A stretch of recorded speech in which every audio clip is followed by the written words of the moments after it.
Baik,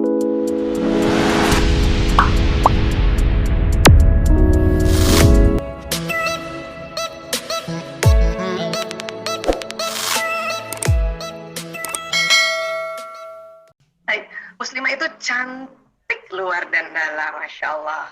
Tadi sebetulnya yang dipaparkan oleh Bu Puji itu sudah mencakup semuanya ya. Saya hanya menambahkan bahwa cantik luar dalam tuh sebetulnya kayak maksudnya apa ya. Dan pasti juga sahabat-sahabat semua di sini, ibu-ibu semua di sini juga sudah juga tahu, sudah juga mengerti. Hari ini kita cuma refreshing aja untuk tambah, oh kayak gini toh gitu ya. Baik. Pertama-tama kita lihat dulu cantik ini apa sih? Cantik, Masya Allah, cantik. Ya, cantik itu rupanya wanita yang cantik adalah wanita yang nyaman dengan diri sendiri. Ya. Jadi kalau sahabat-sahabat semuanya, ibu-ibu semuanya, teman-teman semuanya sudah nyaman dengan diri sendiri, itu sudah cantik. Ya, sudah cantik. Cantik, pakai banget lagi, banget. Masya Allah, ya bersyukur ya. Alhamdulillah, ya Allah, terima kasih ya Allah. Gitu. Itu cantik. Ya. Nah, tentu wanita cantik akan melakukan perubahan pada dirinya menjadi lebih baik lagi. Yang tadi sudah disampaikan oleh Ibu Puji bahwa kita harus senantiasa berupaya terus untuk ya bersikap, kemudian bicara, terus apalagi itu tadi ya interaksi komunikasi dengan sosial semakin baik lagi kita perbaiki lagi. Itulah cantik. Itulah cantik ya, cantik akhlaknya ya. Dan cantik itu juga adalah sebuah proses ya, proses ya. Lahir sampai detik ini kita berproses ya. Pokoknya kalau teman-teman udah nyaman dengan diri sendiri dan juga orang sekeliling nyaman dengan Anda, dengan kita ini, berarti itu alhamdulillah sudah cantik, terus cantik, terus cantik, terus cantik. Oke. Nah, tentu selain cantik kita mesti sehat ya kan. Nah, sehat itu apa? Sehat ini keadaan yang baik dan seimbang secara fisik, mental, dan spiritual maupun sosial. Dan yang memungkinkan setiap orang untuk hidup produktif secara sosial dan ekonomis. Ya. Jadi sehat bukan hanya fisik saja ya, mentalnya juga, spiritualnya, sosial. Ya. Dan juga hidupnya juga ya tentu harus ya berinteraksi sosial dengan baik dan juga ekonomis ya. Tidak boros banget, tidak pelit banget. Nah, ini itu sehat. Bahkan saya suka bilang tuh sehat karena ada satu guru kami ya, Abah namanya ya, itu selalu ingatkan saya, sehat itu tes singkatan, Dokter Aisyah. Apa Abah? Senang hati. Nah, jadi teman-teman semua kalau lagi hatinya senang, itu sehat. Walaupun mungkin hari ini sedang demam, tapi senang hatinya, itu juga sehat. Insya Allah. Ya. Mungkin ada yang sudah mulai hipertensi, tapi senang hatinya, itu juga sehat. Alhamdulillah. Jadi sehat itu senang hati ya.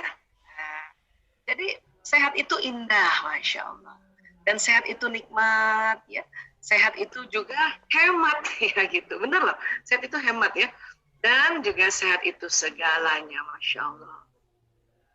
Kemudian sudah cantik, sehat, ya. Mau apa lagi ya? Gitu.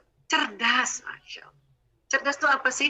Sempurna perkembangan akal budinya, yaitu waktu berpikir, mengerti, dan kreatif. Ini cerdas, ya. Nah, ini kita juga diminta untuk cerdas. Jadi kita salah satu cerdas adalah sering bersilaturahim. Cuman karena kondisi pandemi, maka silaturahim ini kita kayak gini nih, gaya gini nih. Tapi asiknya, dengan gaya seperti ini, silaturahim virtual, ini bisa seluruh Indonesia nih tadi. Bayangkan tadi ya, mulai dari NTB, Goa, Lumajang, Kuningan, Jogja, Kaltim, Jambi. Jadi ada dari Sumatera sampai di Papua, ya Allah ya Rabb. Ya, bahkan sahabat-sahabat saya mungkin yang juga tidak di Badan Pusat Statistik bisa hadir di sini. Atau mungkin ada di media sosial lain, mungkin di YouTube dan sebagainya ya, bisa hadir. Itu namanya saya senang sekali kalau silaturahim itu selain tadi lihat nama, lihat wajah. Ya, tadi saya sudah kenal, oh itu Mbak Syarifah toh. Masih muda, ya Mbak masih muda ya. Umur berapa Mbak? Dalam hati sih masih muda terus, Dokter Aisyah. Iya, umur berapa sekarang Mbak Syarifah? Alhamdulillah baru 27 bulan Januari kemarin. Masya Allah, masih muda, pakai banget lagi, masih muda banget. Sudah berkeluarga belum? Belum, Mbak. Nah, itu kan masih muda banget ya Bu Puji ya. Nah, Mbak Syarifah masih muda banget ya. kalau kalau saya sama Bu Puji ya pasti sudah mulai dewasa ya. Nggak ada tua ya, dewasa ya Bu Puji. Masya Allah. Ya, jadi inilah silaturahim itu bikin cerdas. Hanya karena sekarang pandemi ya, seperti inilah gayanya ya.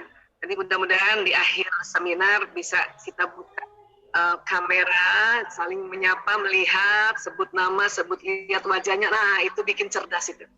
Ya, bikin cerdas. Baru gitu aja udah cerdas, apalagi nanti kegiatan-kegiatan lain yang tentu membuat akal budi kita ini kreatif.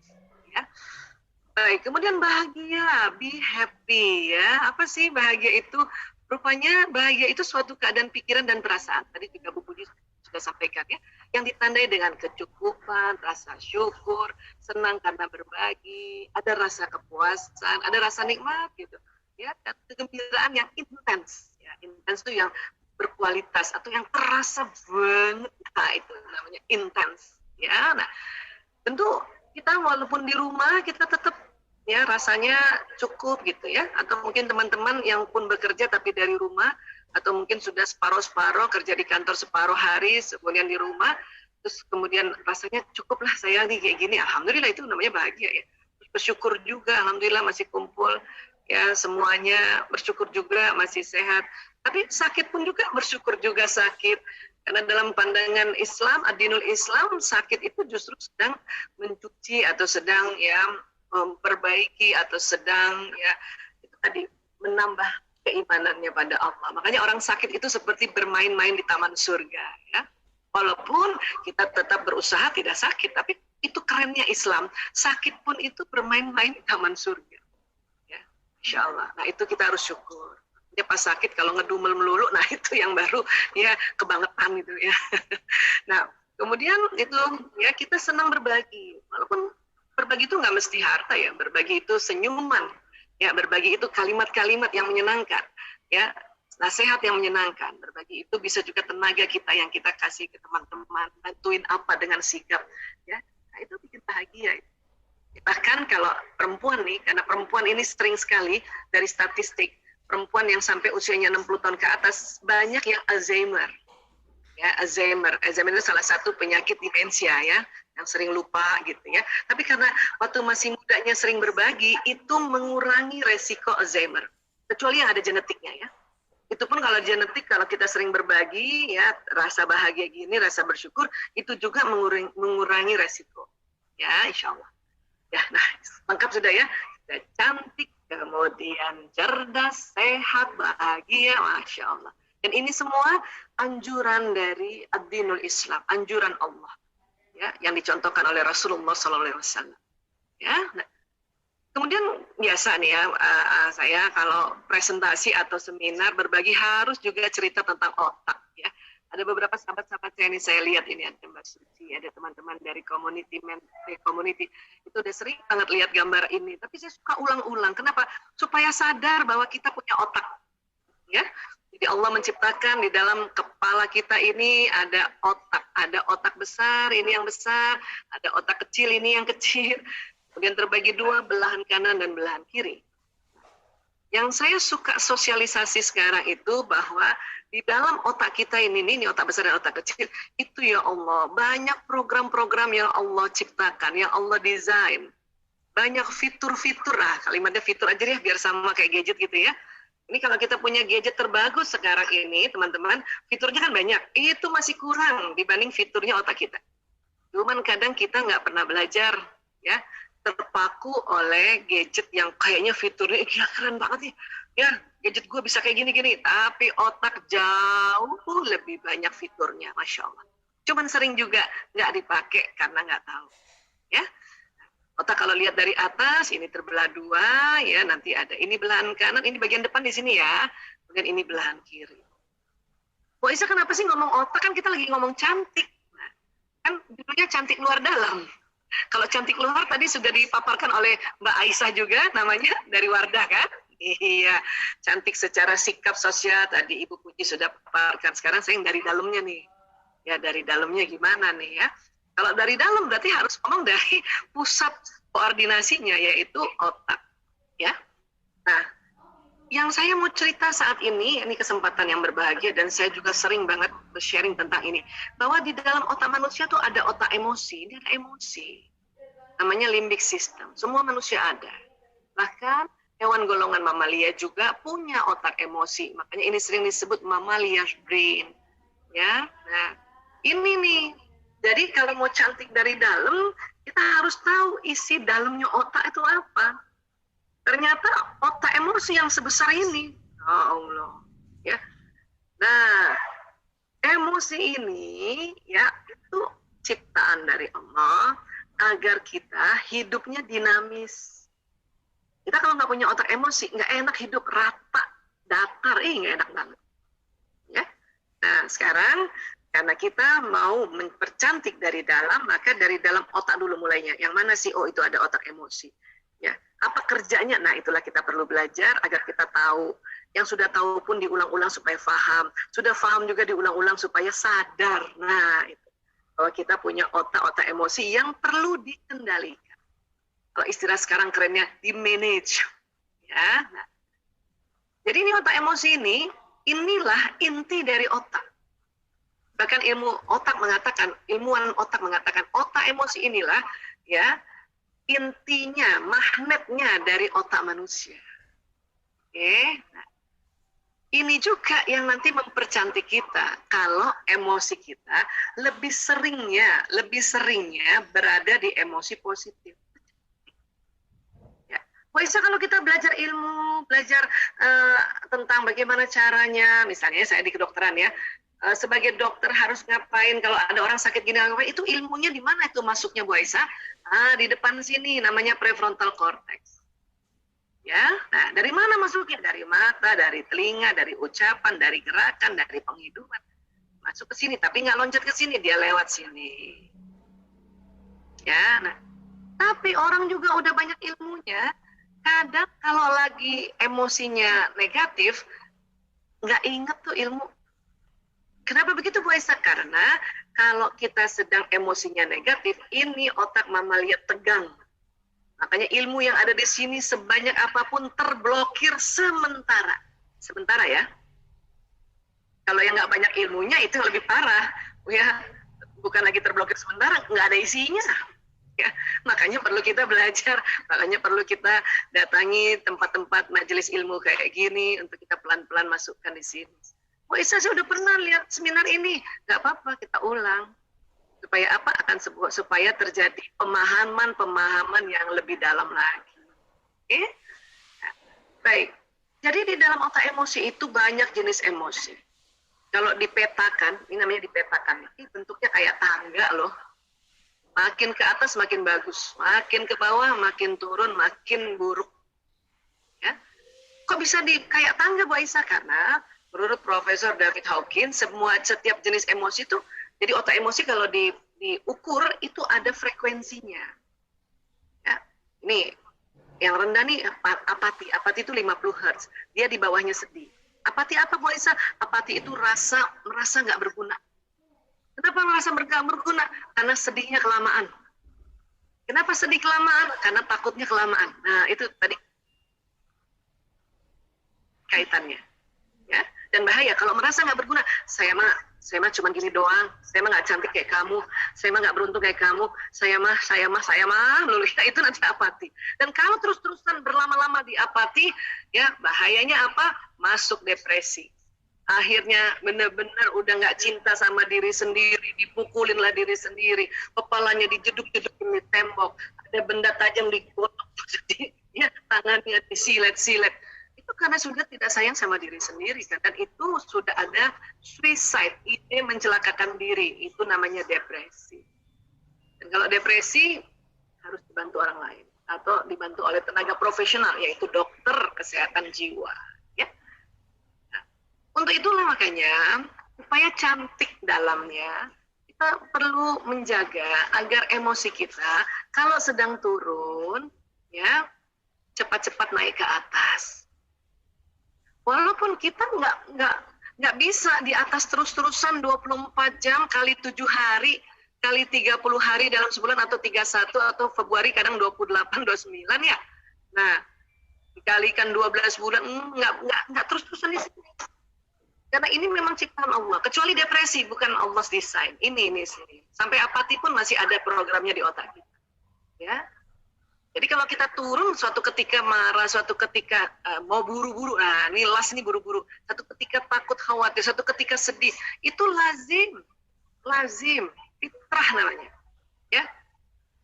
Tapi yang diminta tidak berlama-lama di sini, cepat-cepat move on, naik ke atas. Kenapa? Karena di atas inilah energinya positif. Karena frekuensinya tinggi, ini bisa menularkan ke orang sekitarnya. Kan Bu Aisyah kita nggak ketemu, teman kerja nggak ketemu, keluarga nggak ketemu, sahabat-sahabat nggak ketemu, sampai terasa banget sampai, ya, sampai tadi saja saya dengar Bu Puji menjelaskan sampai banget Bu Puji ya, harapan Bu Puji, semangatnya Bu Puji untuk ya memberitahu pada kita kayak gini loh kalau kita berinteraksi, Insya Allah. Ya. Dan kemudian apa keuntungannya kalau kita sering ada di ranah ini, kita mengerjakan sesuatunya tuh ikhlas. Kan asik ya kalau mengerjakan sesuatu ikhlas ya. Iya. Bu Aisyah, ikhlas itu kayaknya gampang diucapkan, susah dilakukan. Nah, itulah makanya kita belajar supaya kita secara sistematis tahu yang namanya melakukan sesuatu, mengerjakan sesuatu, aktivitas sesuatu di dalam zona ikhlas harus tahu bahwa ini kerjanya emosi. Artinya gimana? Artinya kalau misalnya teman-teman yang sekarang ini ada di PPS, kemudian bekerja dengan semangat, nah berarti saat itu kerjanya ikhlas. Emang Anda boleh pas kerja lagi kesel? Ada lah. Nah cuman kalau kerja lagi kesel berarti turun ke sini, ke anger. Berarti di luar zona ikhlas. Saat itu berarti nggak ikhlas. Ya, seharian nggak ikhlas, bisa aja kalau seharian di sini dulu nggak naik ke atas. Bisa nggak Bu Aisyah di awal-awalnya nggak ikhlas, setelahnya ikhlas? Bisa. Itulah makanya kita belajar bagaimana pada saat kita kesel, pada saat kita marah, pada saat kita mau buru-buru, pada saat kita takut, khawatir, atau pada saat kita sedih melakukan sesuatu. Ya, dan kita tahu itu adalah sebuah aktivitas yang membuat frekuensi makin turun, dan itu bukan di luar zona ikhlas, maka kita cepat naik ke atas. Paling tidak mungkin kalau sedang bekerja ya. Sekarang bekerja berapa jam ya Bu Puji? Ya. Kalau kami di berapa Bu? 8 Bu. 8 jam. 8 ya? Tetap 8. Dari ya, rumah? Dari rumah? Ya, bisa dari rumah, bisa dari kantor Bu. Oke. Ada yang blended juga ya, blended ya? Iya. Separuh-separuh ya? Iya. Kalau kami tenaga kesehatan udah nggak boleh lagi 8 jam dulu nih, apalagi perawat itu harus 6 jam karena bahaya ya di rumah sakit ya. Iya. Nah, tentu misalnya nih, tadi Bu Puji sampaikan teman-teman di PPS kerjanya 8 jam ya. Bisa jadi di 1 jam pertama tuh karena mungkin nggak enak badan atau mungkin yang sudah berkeluarga ya, mungkin sedang meninggalkan rumahnya padahal anaknya sakit atau suaminya negur dan kesel. Mungkin 1 jam pertama dari 8 jam itu mengerjakan sesuatu di kondisi marah atau takut. Berarti ada 1 jam yang bekerja di luar zona ikhlas. Tapi ya, lumayan. 7 jam berikutnya courageous atau damai. Atau mungkin habis dengarkan tausiah, misalnya atau dengarkan arahan dari pimpinan jadi pencerahan. Jadi 7 jam berikutnya diikhlas. Cuman itu tadi kadang-kadang karena kita nggak tahu bahwa ini bisa diangkat, ini bisa move on, makanya kelamaan di sini. Lama-lama 8 jam kerjanya dalam kondisi anger, atau kondisi lust, atau kondisi fear. Nah makanya kerjanya nggak ikhlas itu. Bahayanya apa? Bahayanya bisa sakit, dan bisa capek, ya kan? Dan bisa sekelilingnya ngerasain bahwa itu nggak ikhlas kita. Kalau sakit sekarang ini macam-macam. Kalau sakit sekarang ini virus COVID ini unik dia. Ya, kita udah ikhlas pun udah apa, tapi kalau misalnya ada yang terpapar dan dekat banget, ya, dan kemudian terjadi ya, interaksi yang sangat dekat, ya itu bisa nular gitu. Walaupun misalnya, walaupun sampai ada COVID di dalam tubuh, tapi karena kita juga semangat, itu ya paling tidak COVID-nya itu bisa cepat pergi kah, atau misalnya kita berada di kondisi yang stabil, makanya ada namanya OTG. Kecuali kalau ada komorbiditas lagi. Kalau memandang COVID ini luar biasa nih. Itulah makanya kita perlu sekali ya menjaga protokol kesehatan, menjaga kesehatan dan sebagainya. Dan sekarang kita menjaga emosi kita. Ya. Walaupun terlanjur sakit, ya sudah gimana caranya, waktu sakit pun tetap semangat. Keren ya, sakit tapi semangat gitu. Sakit ikhlas, Masya Allah. Ya. Jadi kalau ini level emosi dijadikan atau dimasukkan dalam konsep adinul Islam, itulah yang disebut nafsu lawwamah, ada 3 di bawah ini. Mulai dari apatis, sedih, takut, nafsu amarah mulai dari las, buru-buru, anger, marah, dan sombong, pride, ya. Ya, ria itu ada di sini ya, dan takabur ya, terus menyombong-nyombong itu ada di sini. Dan itu ada di otak kita loh, ya, ada di otak kita. Makanya perlu dikendalikan, ya. Dan satu lagi, tidak semua nafsu itu negatif, ada yang positif yaitu mutmain. Paling tidak, kalaupun kita misalnya sedang ya sakit gitu, kita mencoba untuk naik ke level ke atas supaya sakitnya di nafsu mutmain. Kita nggak tahu sekarang umur. Kemudian pada saat sakit kemudian dijemput oleh malaikat maut, makanya diundangnya ya wahai nafsu mutmain. Ayo pulang yuk ke Allah. Aduh. Ya Allah. Dan insya Allah kapanpun kita pergi meninggal, mudah-mudahan insya Allah ada sedang ada di mutmain. Yang bahaya kalau sedang ada di amarah, pas ajalnya, ya, nggak asik lagi kalau malaikat, hai nafsu amarah pulang yuk, nggak, dan pasti nggak lembut ngomongnya, pasti keras sekali. Malaikat maut itu kalau menjemput orang yang sedang di amarah dan di lawamah keras suaranya. Tapi kalau di mutmainah lembut. Inilah pentingnya kita menjaga emosi ini. Inilah dari dalamnya itu, ya, karena ini betul-betul otak bagian tengah lagi, bagian dalam, ya. Apa keuntungan lain Bu Aisyah? Banyak sekali ya. Cuman hari ini mungkin kita hanya bahas keuntungan yang saat ini sedang kita butuhkan ya. Ya selain sehat itu tadi keikhlasan. Ya.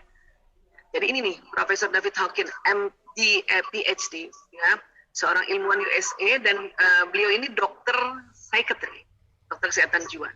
Apa dia bilang? Getaran magnet energi di bawah 200 Hz menyebabkan seseorang mudah terserang penyakit.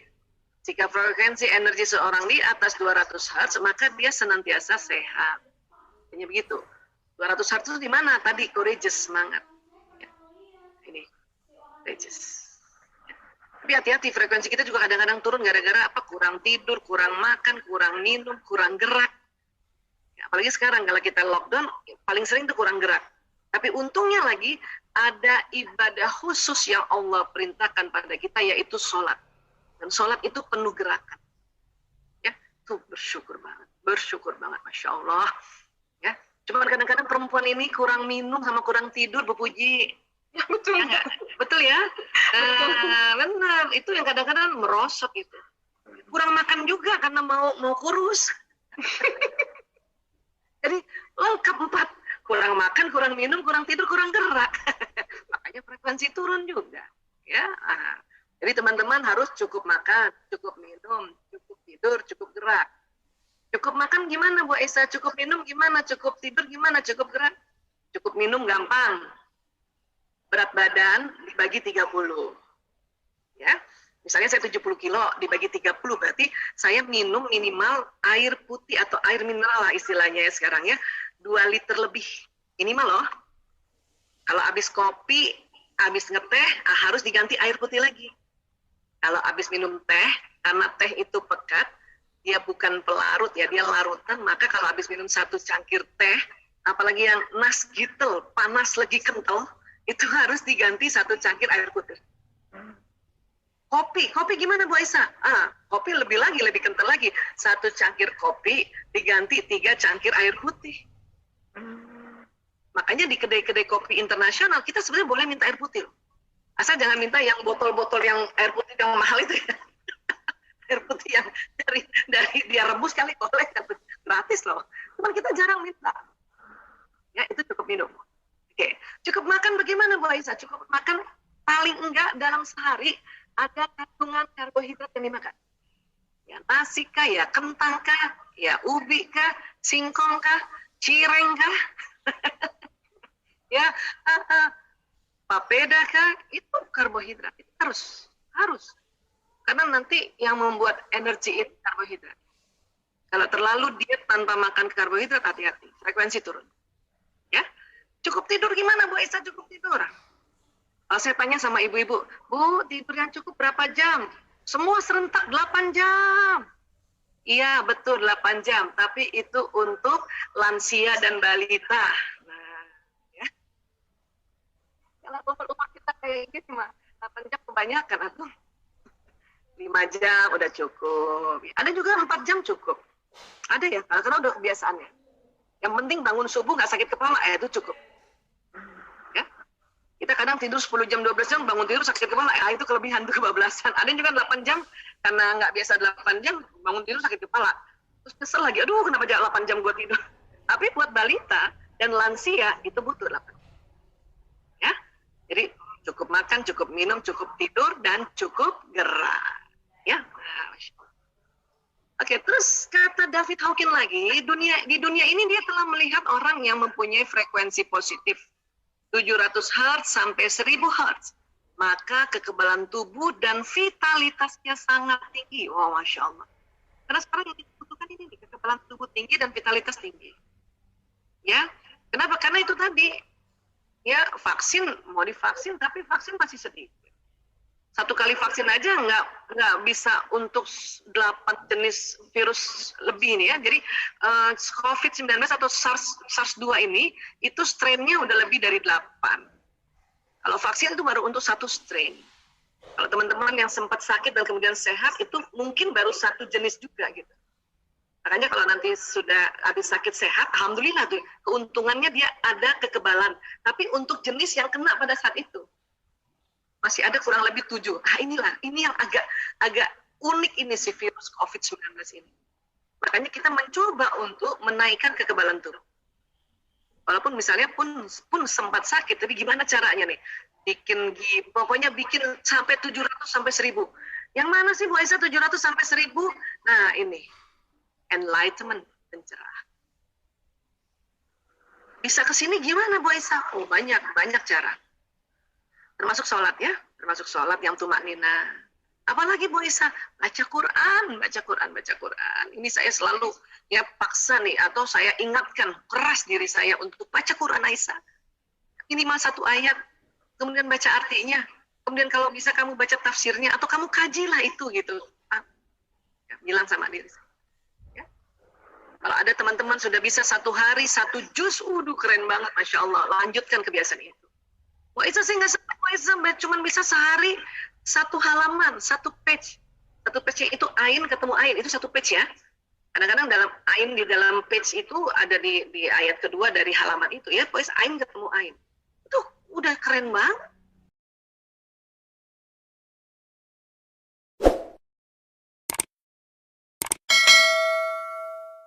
Apalagi pakai artinya. Wah Isa saya cuma one ayat, 1 hari 1 ayat, nggak dapat juga tuh. Walaupun 1 ayat diafal-afalin, diulang-ulang, jadinya kan banyak ayat juga kan diucapin. Masa sih Bu Aisyah baca Quran naik ke sini? Iya. Kenapa? Karena Rasulullah SAW dalam sebuah hadisnya mengatakan bahwa ya, huruf hijaiyah itu ada powernya. Setiap huruf itu ya ada powernya. Setiap huruf hijaiyah Quran itu apabila dibaca, dia mempunyai ya kekuatan power 10 kebaikan, 10 kebajikan. Bayangin 10 kebajikan tuh banyak lagi Bu. Nolong orang, senyum kan, ya enggak? Terus bantuin orang, sedekain orang, kan gitu ya. Itu baru 4 nih. Ya. Singkirkan tisu di jalan, bukan lagi paku ya, karena jarang paku, tisu yang banyak tuh. Singkirkan tisu di jalan, baru 5 kebajikan. Masih ada 5 lagi. Nah, 1 huruf di Quran, 10 kebajikan. Bahkan Rasulullah bersabda, alif lam mim itu bukan 1 huruf. Alif 1 huruf, lam 1 huruf, mim 1 huruf. Jadi alif lam mim sudah 30 kebajikan powernya, 30 kebajikan. 1 kebajikan aja baru saya bisa sebut 5 tadi, masih ada 5 lagi. Ya, luar biasa. Hanya yang teman-teman yang sudah bisa dawam, sudah bisa teratur baca Qurannya, Masya Allah keren banget. Lanjutkan itu. Ya. Nah, kalau orang-orang di luar sana yang bukan muslim gimana caranya Bu Aisyah? Tentu dia akan susah payah untuk naik ke sini loh. Ya, macam-macam, mungkin lari-lari kah, naik sepeda kah, misalnya gitu ya. Kemudian, pokoknya banyak, itu pokoknya susah loh naik ke sini, jangan sangka nih, susah naik ke sini. Tapi kita baca Quran bisa dengan gampang naik ke pencerahan. Insya Allah, luar biasa. Ya, saya suka kalau ngomong kayak gini, padahal saya udah sering banget ngomong kayak gini loh Bu Puji, tapi merinding banget. Ya Allah, Iya, Bu. begitu luar biasanya kita sudah diajarkan oleh Islam ini, ya Allah. Kita aja yang suka nggak ngerjain, makanya rugi. Ya, nah, oke. Dan termasuk juga kita mendengarkan kajian-kajian tausiah, karena di dalam tausiah itu biasanya membahas sebuah kajian-kajian sunnatullah, ya, baik ayat-ayat kauliyah maupun ayat-ayat kauniyah. Makanya orang kalau habis ikut taklim, kajian atau habis ikut seminar yang mengarahkan selalu meningkatkan keimanan pada Allah, itu langsung enlightened. Oh gitu. Ya. Ini ada adik sepupu saya ini lagi sakit nih. Kebetulan mereka tim virtual, makanya dia maksa-maksa. Gak apa-apa Kak, saya biar sakit, pokoknya aku ikut seminar terus. Oke, silakan, ayo. Mudah-mudahan karena ikut seminar kan pencerahan ya. Nah, itulah pentingnya kajian-kajian dalam sebuah taklim, karena membuat kita enlightenment, pencerahan. Ya. Baik. Nah, kemudian kalau kita lagi di bawah Bu Aisyah, nggak usah lah sampai enlightenment ya, sampai courageous aja, semangat aja. Gimana caranya Bu Aisyah? Ya, ini cara umum adalah tarik nafas panjang. Berkali-kali. Ini cara umum. Dan kita juga bisa lakukan. Bahkan badan kita sering melakukannya tanpa disadari. Pernah teman-teman kalau lagi kesel tiba-tiba badan kita tarik nafas panjang, gitu ya? Itulah caranya. Ada lagi cara lain Mbak Aisyah? Istighfar. Memperbanyak istighfar. Rasulullah SAW bersabda, siapa saja rutin membaca istighfar, maka Allah akan memberikan solusi atas setiap kesulitannya, penyelesaian bagi setiap permasalahannya, dan dia akan memberinya rezeki dari jalan tak terduga. Ya Allah.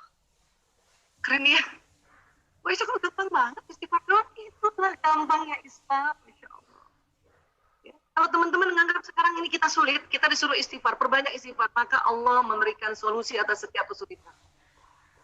Kalau kita anggap sekarang ini masalah, kita suruh perbanyak istighfar, karena Allah memberikan penyelesaian bagi setiap permasalahan. Dan kalau kita merasa rezeki kita sedang terhambat, baik rezeki kesehatan, rezeki ilmu, rezeki teman, rezeki uang sekalipun, disuruh banyak istighfar, karena Allah memberi rezeki dari jalan tak terduga, ya Allah. Ini baru satu hadis. Hadis tentang istighfar tuh banyak banget, ya Allah. Mungkin dikasih waktu hari ini juga nggak bahas istighfar, nggak selesai. Ya, nah itu tadi perbanyak istighfar. Teman-teman kalau lagi buka dompet, itu uangnya tinggal selembar, istighfar ya. Astagfirullahaladzim. Ah gitu, udah bener itu. Siapa yang begitu? Udah bener. Lanjutkan. Ya, pantang lagi kalau nggak punya uang, mikir pinjam uang siapa ya, minta sama siapa, pantang. Istighfar dulu. Istighfar dulu. Kalau sudah istighfar berkali-kali, kemudian terlintas ada orang, itu petunjuk dari Allah. Ya, kamu mintalah sama dia. Itu. Atau kadang-kadang istighfar berkali-kali nggak terlintas-lintas. Tahu-tahu ada temen yang bawain kue, ada yang temen bawain beras, ada temen, ya Allah, itu semua rezeki. Ya, beras 5 kilogram udah berapa? Ini dibawanya 50 kilo, Allahu Akbar, Masya Allah. Kan rezeki. Ya. Kemudian, luar biasa deh, pokoknya deh, udah susah diomongin, saking luar biasa, Masya Allah. Ya, teman-teman istighfar ya. Baik. Kemudian wanita tuh lebih mudah depresi. Kita juga belajar sedikit tentang sisi wanita kita. Ya, kenapa sih wanita lebih mudah depresi? Ya, karena ada hormonal di dalam tubuh kita yang sering up and down di dalam sebuah siklus bulanan, 28 hari, 26 hari. Ya, dimana pas premenstruasi sindrom, mau mens, 2-3 hari mau mens, atau mens hari pertama sampai hari kelima, awal-awal hamil, habis melahirkan, atau mau masuk menopause, umur 47 tahun ke atas nih, cakep. Ini kalau nggak banyak belajar, itu langsung jatuh ke tangga depresi tadi tuh, jauh banget. Dan selalu mikirnya pengen bunuh diri. Saya nggak ada gunanya lagi saya istri, lebih baik saya mati. Nggak ada gunanya lagi saya jadi ibu, lebih baik saya mati. Itu depresi namanya. Ya. Cuman banyak ibu-ibu ya belum depresi udah selalu ngancem anaknya ibunya mati tuh. Biarin, biar nanti kalau mama mati kamu nggak ada yang urus. Itu mah bukan depresi itu. Itu ngancem, itu marah namanya. Ya. Jadi kita harus paham bahwa sisi perempuan kita itu mudah depresi karena ada hormonal. Ya. Itulah makanya kita dalam sebuah siklus harus dicatat. Bahkan ini dia, maaf. Badan Kesehatan Dunia WHO itu membuat kampanye untuk mengurangi depresi pada perempuan. Apa kampanyenya? Ya, ini dia. Let's talk. Ayo ngomong. Jadi perempuan disuruh ngomong. Saya nih kalau nggak setiap hari ngomong depresi juga kali ya. Nauzubillah min dzalik. Kondisi kayak gini.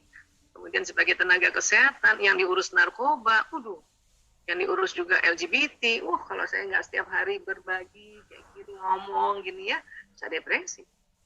Makanya supaya kita nggak depresi, ayo ngomong, ayo ngomong gitu. Wah Isa saya susah ngomong, Wah Isa, mungkin itu watak. Makanya kita ngomong sama Allah, dikit-dikit kita ngomong sama Allah, kita istighfar ngomong sama Allah. Ya Allah, saya teh begini, itu kan ngomong sama Allah. Baca Quran, itu juga bicara pada Allah, ya kan? Kenapa sih harus ngomong, Wah Isa? Ya karena ini dia. Pernah dengar barangkali seminar tentang otak pria wanita ya? Jadi pria dalam sehari itu mengatakan 2.000-4.000 kata, 1.000-2.000 bunyi vokal, 2.000-3.000 gerakan tubuh. Rata-rata komunikasinya pria itu 7.000. Ya, teman-teman yang punya suami pendiam mungkin yang 5.000. Ada juga suami yang seneng ngomong itu yang mungkin 9.000, tapi rata-rata 7.000. Kita perempuan banyak banget. Dalam sehari mengatakan 6.000 sampai 8.000 kata, 2.000 sampai 3.000 bunyi vokal, 8.000 sampai 10.000 gerakan tubuh. Rata-rata komunikasinya 20.000. Ya, 20.000. Wah Isa saya kayaknya pendiam deh. Ya, yang pendiam 16.000. Bayangin, pendiam aja lebih banyak daripada yang 9.000. Syarifah yang mana kira-kira Mbak? Yang 16.000 sampai 20.000? Kayaknya lebih dekat ke 20.000 deh Bu, Dr. Aisyah. Atau yang 23.000, kita ada yang 23.000. Saya kayaknya 23.000 saya. Ya, sudahlah perempuan wataknya pembicara.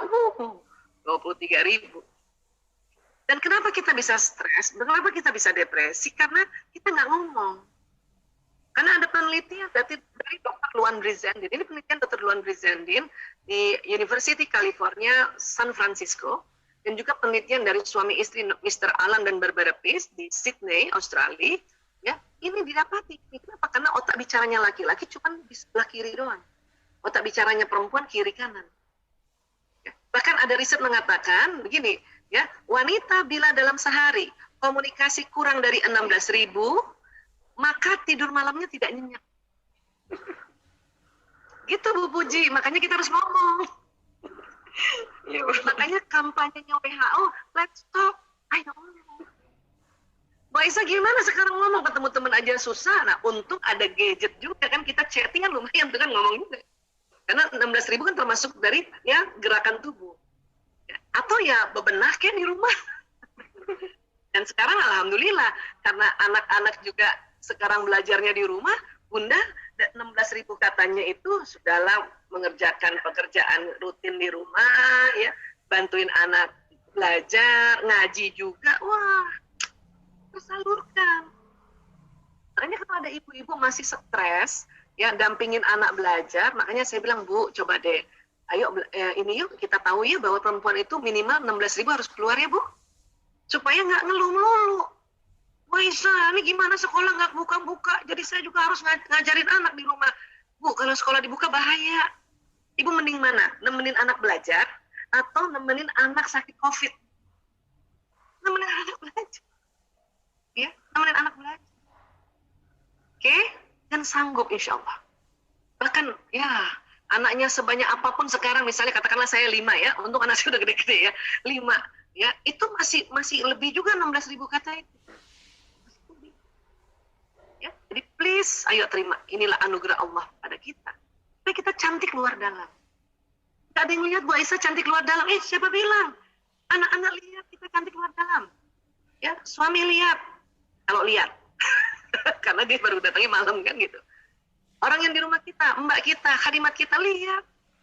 Lihat kita cantik luar dalam itu lihat. Jadi jangan juga di rumah kemudian kita tidak cantik luar dalam. Ya, minimal kita pakai skincare. Wardah tuh skincare-nya keren banget loh. Saya bukan di endorse ini ya, tapi saya mau bilang, apalagi yang rose hydrating itu, keren banget. Alhamdulillah. Ya, nah, please, ya, kita harus cantik luar dalam. Kemudian wanita butuh bicara.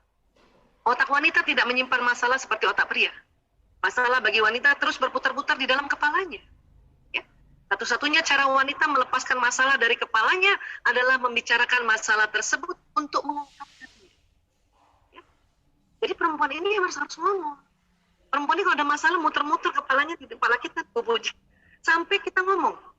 Pas kita ngomong baru tersimpan. Dan yang luar biasanya 3 bulan muncul lagi tuh masalah yang sama itu di otak. Makanya harus ngomong lagi. Terus kata suami, kayaknya udah dibahas kemarin deh. Tapi saya sering bilang, wanita itu ahli sejarah. Jadi diomonginnya sama, persis sama, kronologisnya sama. Kamu ya, selalu aja deh, kalau aku WA kamu nggak jawab, nanti 3 bulan muncul lagi tuh. Kamu tuh ya, selalu aja kalau aku WA kamu, itu nanti tahun depan muncul lagi tuh. Sebetulnya perempuan, kalau lagi ngomong gitu, bukan mencari jalan keluar, bukan. Cuman pengen diomongin, supaya nanti masalah itu tersimpan lagi dengan cakep di kepala. Ini suami juga harus paham. Caranya gimana Bu Aisyah? Kasih tahu aja. Tapi ingat ya, kalau ngasih tahu suami itu nggak boleh seperti menggurui. Sampaikan dengan cara yang manja, cantik gitu. Kayak jadi ada gadis cantik yang masih gimana gitu, kasih tahu, ayah, tadi tuh aku, seperti saya dulu ya Allah ayah, aku habis baca jurnal, buku ya, tentang jurnal dan buku ya, perempuan itu ternyata emang kalau ngomong diulang-ulang. Jadi please, maafin aku kalau aku ulang-ulang. Suami saya seneng. Cuman ingat ya, muka laki-laki rata. Kan cuma bilang, yang penting sudah sampaikan. Oke? Makanya suami saya sekarang kalau saya ngomong diulang-ulang, dia tahu. Perempuan banget, kata dia. Nah, sekarang. Perempuan wanita, bila curhat hanya ingin disimak. Tapi pria, bila mendengar curhat, selalu menawarkan solusi. Ini yang berantem nggak bisa. Ya? Kenapa? Karena laki-laki tuh nggak tega denger istrinya curhat, nggak tega. Padahal kita bilangin sama tuh laki-laki, teganya. Padahal dia nggak tega. Ayah, aku sakit kepala. Minum obat dong. Solusi bukan itu? Solusi. Tapi ibu-ibu kalau curhat sakit kepala sama suami, itu sebelumnya udah minum obat. Makanya waktu suaminya bilang, minum obat dong, ngambek kita. Obat apaan lagi, semua obat udah aku minum. Iya. Gitu. Jadi maunya apa perempuan? Cuma ingin disimak.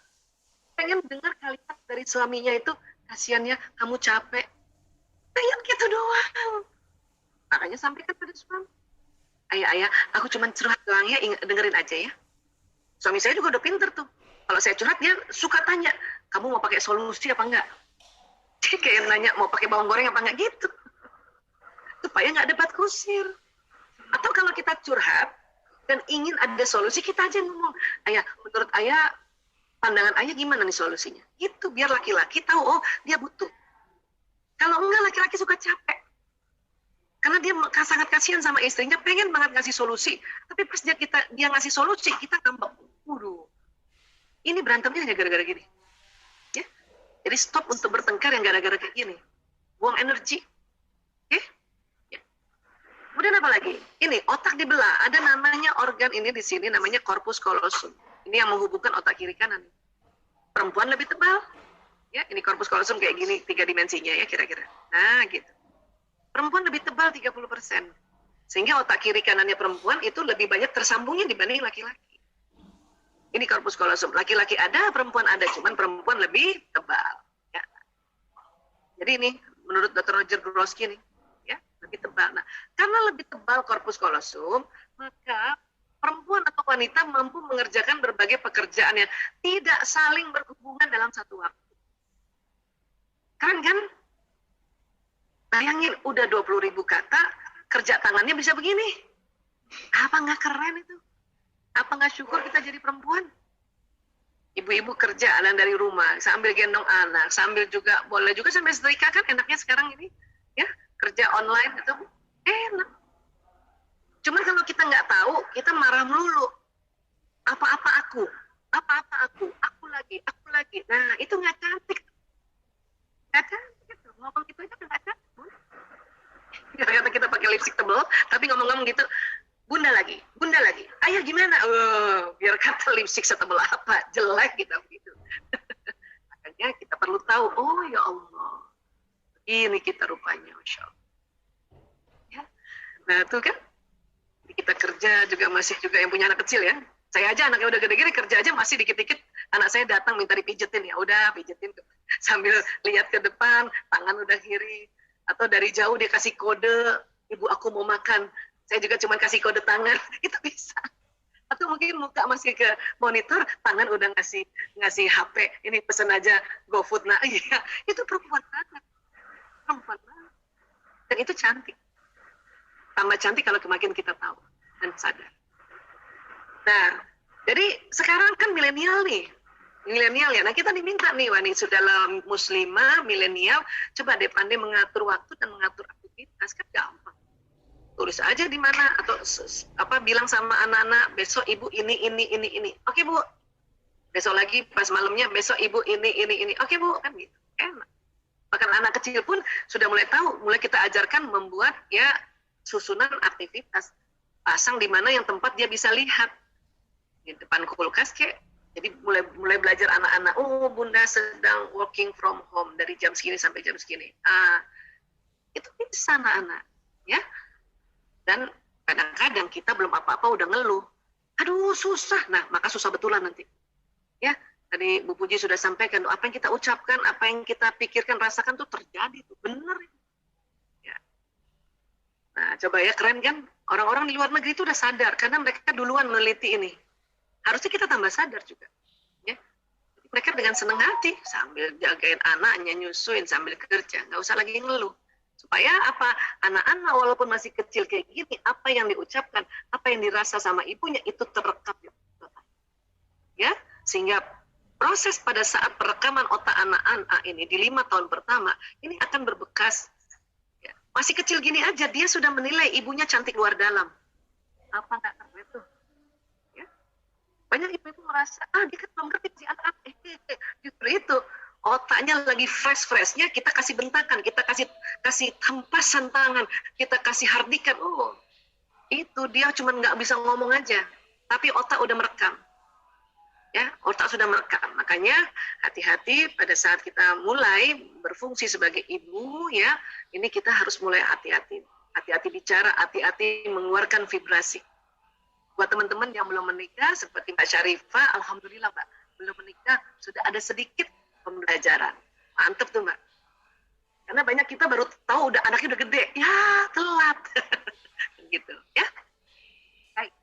Dan kemudian apa lagi yang penting? Apa yang penting? Dari otak ke badan ada sistem saraf. Sistem saraf ini kerjanya kayak kabel listrik.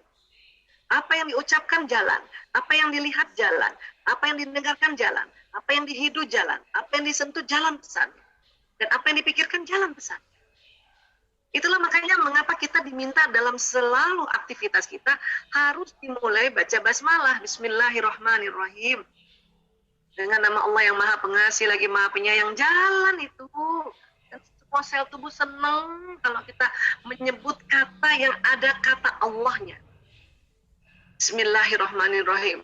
Dengan nama Allah. Oh, itu sudah ada kata Allah, ada Ar-Rahman, ada Ar-Rahim. Maha Pengasih lagi. Bahagia banget. Ya, bahagia banget. Dan untuk cantik, luar dalam, kan kita diajarkan ya. Yang biasanya kalau di TK terkenal dengan istilah doa bercermin. Ya sebenarnya bukan hanya doa bercermin saja, kita harus sebut-sebut ya. Allahumma kama hasan tahalki fahasin huluki. Ya Allah, sebagaimana engkau percantik, engkau perbagus ya fisikku, penampilanku, maka perbaguslah akhlakku. Udah diajarin tuh. Ya, Allahumma kama hasan tahalki fahasin huluki. Mbak Isa, saya kalau bercermin aja, oh udah syukur Bun. Mbak Isa, saya bercermin, cermin di kamar, cermin di kantor, atau lewat, ada cermin spion juga ngomong gitu, keren banget. Kenapa? Karena ucapan doa ini apa yang terjadi? Pesan itu jalan di badan, pesan itu jalan di ya sel-sel wajah. Ditambah lagi karena kita berdoa seperti itu, ya, kemudian Allah kasih petunjuk untuk menjaga kulit, menjaga penampilan diri. Begitu banyak ya tawaran-tawaran skincare, tapi kita cari yang barokah. Ini sekali lagi saya nggak endorse Wardah ya, cuman saya mau bilang bahwa alhamdulillah ada pilihan produk yang bisa untuk kita jaga diri kita, jaga kulit kita. Alhamdulillah. Makanya tolong Mbak Aisyah sampaikan salam pada teman-teman manajemen Wardah ya. Terima kasih perjuangannya membuat Wardah tuh keren banget. Insya Allah, Masya Allah. Ya. Ini mumpung sempat karena kemarin mau bilang mau muji Wardah, sama siapa memuji Wardah ya? Mumpung ada wakilnya nih, saya puji aja, mudah-mudahan masih dengar ya. Terus apa yang terjadi kalau kita ngomongnya bagus-bagus di badan kita selain sudah jalan di badan? Ini di otak kita itu ada namanya, ini di sini nih, daerah sini nih, pertemuan dua alis kalau ke atas ya, ini ada namanya kelenjar pituitari, tempat keluarnya hormon bahagia, hormon kasih sayang, hormon cinta. Ini jadi kalau kita bilang Bismillahirrahmanirrahim, coba deh teman-teman, ayo lafazkan basmalah ya, sambil bayangin lafaz basmalah jalan di badan, kemudian ada di pituitari kita ini keluar hormon bahagia. Coba deh, yuk. Bismillahirrahmanirrahim. Kita doa yuk. Allahumma kama hassanta halki wa hassin huluki. Merinding lah. Itu baru satu kalimat aja. Kelenjar pituitari itu dengan cepat mengeluarkan hormon yang disebut hormon bahagia, masuk pembuluh darah, masuk ke jantung kita memompa ke seluruh tubuh. Makanya dada kita langsung enak tadi perasaannya. Kok Aisyah bisa tambah pakai bahasa Indonesia? Bisa lah. Sudah doa seperti ini, kita bisa, ya Allah, tambah cantik. Kencang. Maka kalimat itu akan jalan ke sistem saraf muka, ya. Daripada ngeluh melulu, ya Allah keriput. Itu bahaya. Akan tambah keriput betulan. Ya. Dan nanti di darah dada kita ini ada namanya ada kolbu. Ya, di mana ya hormon yang bahagia tadi setelah di jantung ini dipompa ke seluruh tubuh, makanya perasaan di dada kita tentu nyaman sekali kalau kita bicara yang baik-baik pada diri kita. Ya. Oke, dan sekali lagi ya, dengan kita membaca basmalah ini ya, maka badan kita ini akan sehat, senang hati, cantik, kulit semuanya cantik, Masya Allah. Dan satu lagi sebelum saya akhiri untuk kita ngobrol, di badan kita ini ada namanya badan bioplastik. Apa tuh Bu Aisyah? Wah, ini kalau diceritakan lagi bisa waktu berhari-hari nih. Kita ambil kesimpulannya aja ya. Tubuh kita keluar nur, keluar cahaya. Ya. Jadi kadang tuh yang brightening bukan hanya kulit kita loh. Memang cahayanya itu membawa brightening. Ya. Dia keluar dari tubuh-tubuh kita. Prosesnya itu luar biasa. Ini panjang prosesnya. Nih lewat pembuluh meridian ini, panjang. Ya, makanya ini juga yang terasa oleh anak kita, oleh suami, oleh orang lingkungan kita, oleh sahabat kita. Nah, sinyal ini membawa pesan emosi tadi. Kalau teman-teman semangat ini akan jalan. Atau teman-teman bilang, ya tadi doa ya Allah, ya saya semakin cantik ya Allah, terima kasih ya Allah, cantik. Maka bukan hanya di badan seluler terjadi pesan cantik, dia akan keluar loh. Walaupun ibu nggak ngomong, saya cantik nggak ngomong gitu. Orang sekeliling tahu bahwa ibu itu cantik. Ya, teman-teman cantik. Itu kerennya ya. Makanya saya bilang kalau ada bunda ya nemenin anaknya belajar, tapi kesel, maka keselnya bisa nular ke anak. Bisa nyamber ke anak. Tapi ya itu tadi ya. Jadi kalau misalnya kita mengeluh, itu mengeluhnya bisa kena anak. Dan hati-hati, tadi tuh Mbak Puji bilang nih, saya cerita di bagian dari sisi badannya nih ya. Pada saat kita mengeluh, karena ada hukum alam semesta, dan gelombang ini seperti magnet, maka yang dikeluhkan datang. Anak saya susah, Bu Aisyah, anak saya susah, Bu Aisyah. Ibu ngomong gitu terus, maka susah anak ibu. Ya. Suami saya susah diatur, susah. Betulan susah. Aduh, Bu Aisyah terlanjur. Istighfar. Astagfirullahaladzim, ya Allah, na'udzubillah min dzalik. Ya. Kadang-kadang karena kita nggak tahu, makanya kita karena udah kecapean juga kita ngeluh. Astagfirullahaladzim, nah gitu. Cara mendelete-nya. Namun kalau tadi kita penuh cinta maka satu rumah itu kerasa walaupun ibu nggak ngomong. Jangankan pasangan anak-anak, mbak kita di rumah juga ngerasa si ibu itu penuh cinta ya Allah. Kalau ada driver ngerasa si ibu itu penuh cinta. Kalau ada satpam lewat juga rasa ya Allah yang punya rumah ini penuh cinta. Dan apa yang terjadi akan ditarik juga peristiwa yang tambah membuat kita penuh cinta. Datang orang yang sangat mencintai kita, sahabat-sahabat yang sangat mencintai kita, ya Allah. Dan kita selalu ungkapkan, ya Allah, saya mencintai sahabatku ini karena Engkau, ya Allah. Itu lebih power lagi, Masya Allah.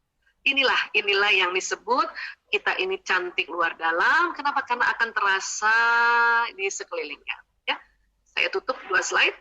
Manusia adalah magnet dan setiap detil peristiwa yang dialaminya datang atas daya tarik undangan. Jadi kalau ada teman-teman merasa sudah jatuh, tertimpa tangga, diinjak-injak, maka segera rubah pikiran dan perasaannya, segera rubah emosinya tadi. Ya, segera. Supaya tidak itu yang ditarik. Ya. Dan dalam Al-Quran, Bismillahirrahmanirrahim, "Fa warabbis sama'i wal ard innahu lahaq mithla ma annakum tamtikun."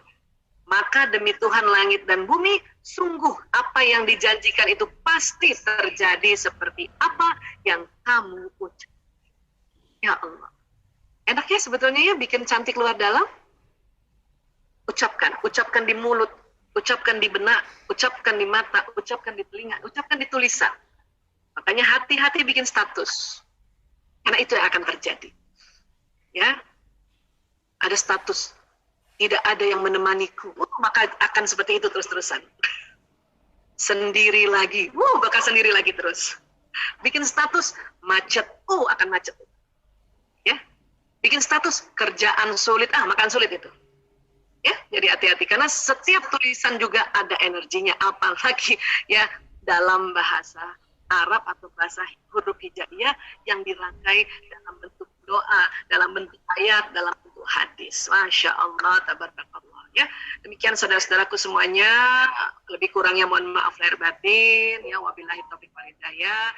Ya, wallahu a'lam bishawab.